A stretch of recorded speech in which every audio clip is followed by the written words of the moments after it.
பார்த்தீங்கன்னா அவங்க ஆளை இங்கே கூப்பிட்டு வந்துட்டு அது ஆளான வேற தெரியல, பாவம் சின்ன குழந்தையா இருக்கு. இதுதான் என் தம்பியா இருந்தாலும் நியாயமா பேசணும் இல்லையா? நீ பாருங்க, நீ பாருங்க.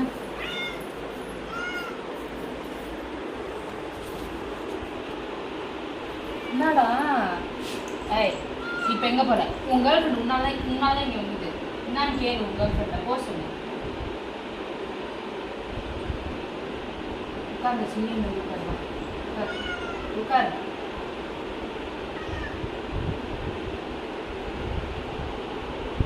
எதுக்கு உங்கள் கேர்ள் ஃப்ரெண்டை இங்கே கூப்பிட்டு வர்ற? அங்கமே அங்கமே இல்லை, அது அவனோட கேர்ள் ஃப்ரெண்டு தான் உனக்கு தெரியுமா? நான் ஒரு நாள் பார்த்தேன் அந்த காட்சியை நான் சொல்ல விரும்பல. அந்த அளவுக்கு கேவலமாக பார்க்கல. இவன் போயிட்டு அதுக்கிட்ட ஃப்ளர்ட் பண்ண ட்ரை பண்ணதை நான் பார்த்தேன் என் கண்ணால். இவன் போய் கிட்ட போயிட்டு இப்படி மோந்து பார்க்க போனான் அது. ஸோ வந்து அவன் பக்கத்தில் இப்படி திரும்பி பார்த்துச்சு பாருங்க, ஒரே பயம். அப்படியே ஜம்ப் பண்ணி பார்த்தேன், ட்ரை பண்ணேன். ஏய் வா வா, உன் கேர்ள் ஃப்ரெண்ட் எதுக்கு நீ கூப்பிட்டு வந்தேன் சொல்லு.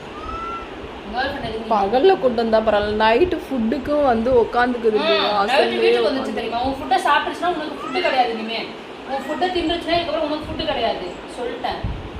உனக்கு வாங்கி போடுறதே காசு பத்த மாட்டேங்குது.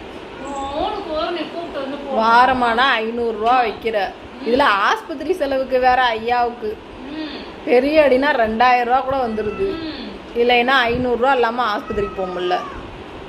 இவனுக்கே மாசம் அந்தந்தான்னு எப்படி போனாலும் 2500 ரூபா 3000 ரூபா வந்து. நான் இந்த ஃபுட்டை போகணும்னா வீட்டோட சொத்தை தான், சொத்து கூட இல்லையடா. எதெல்லாம் வீட்டு ஓனர். ஏய், எதுக்கு நீ மூச்சு போட்டு கத்துற நீனு?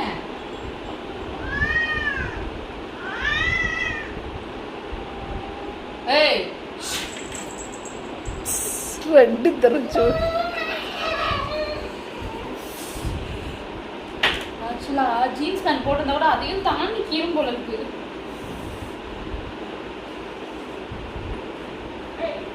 போயிடுச்சு வா.